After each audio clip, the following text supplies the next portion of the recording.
تصريح وليد الفراج الإعلامي السعودي بيقول لك إيه؟ الأهلي لو انسحب من الدوري سوف يفقد الدوري 70% من متابعته، وسيفقد 90% من إعلاناته. تمام. والرعاية. القصة مش سهلة على منظومة الرياضة في مصر. الزمالك الفترة اللي فاتت كان يشتكي من التحكيم المصري، وفجأة غير رأيه ونزل بيان قال فيه أنا بحب الحكم المصري. طيب، هنا في نقطة. التحكيم المصري، البيان اللي اتعمل من ميدو. يا عم ميدو، يا خالي ميدو، ده وليد الفراج مش احنا. الإعلام السعودي مش في مصر أساسا. شوف طلع بيقول لك إيه: الزمالك يشتكي التحكيم المصري، وفجأة نزل بيان إن هو بيحب التحكيم المصري، اللي هو على رأي كابتن عادل القيعي. مادام بتحب بتنكر ليه؟ ليه بتنكر؟ انت عايزين تعملوا الهليلة وخلاص. عايزين تعملوا هليلة اللي هو أنا بحبك بس هنكر. يا عم انت معروف، اقسم بالله العلي ده بيراميدز من بعد اللي حصل اللي عمله النادي الاهلي، وعشان الحكام سحبت بساط المجاملات، اتعادل مع المصري.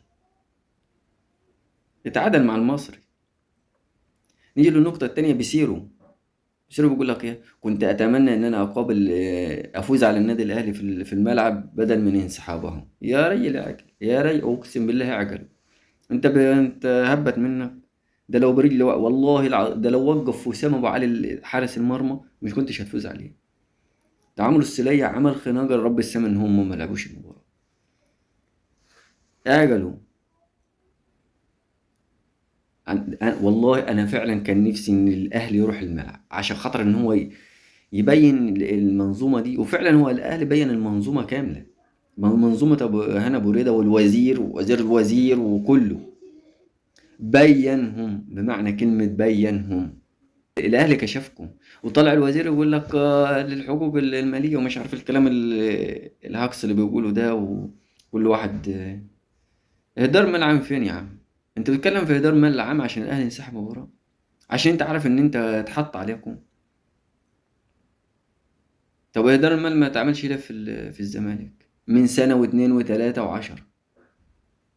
ده الاهلي الوحيد اللي كان ما يطالب من 10 سنين لورا كان بيطالب اللي هو الشفافيه الماليه. فين الشفافيه الماليه في مصر كلها؟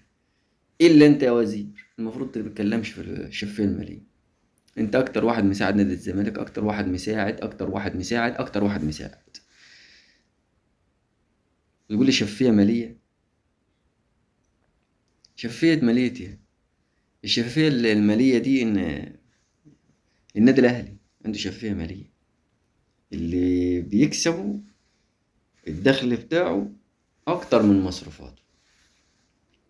المصروفات بتاعته اقل. لكن نادي الزمالك اللي متداين لطوب الارض بره وجوه، متداين لطوب الارض، وفي الاخر بتدي له تراخيص ورخصة ذمة المال ورخصة ويشارك في افريقيا. كله ده منكم. كله ده منكم.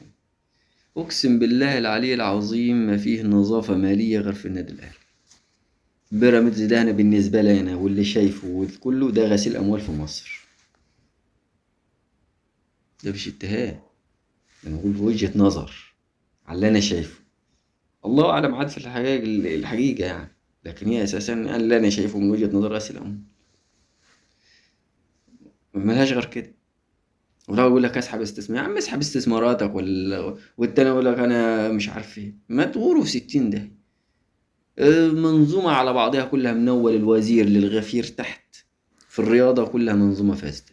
فاسدة. شيل منها والله العظيم ما مجاملة، بس شيل منها النادي الاهلي كده الرياضة دي هتختفي من مصر. ده هو اللي مشرفكم بره وجوه. والله العظيم ما تعرفوا تعملوا حاجة من غيره. اقسم بالله هو اللي مشرفكم.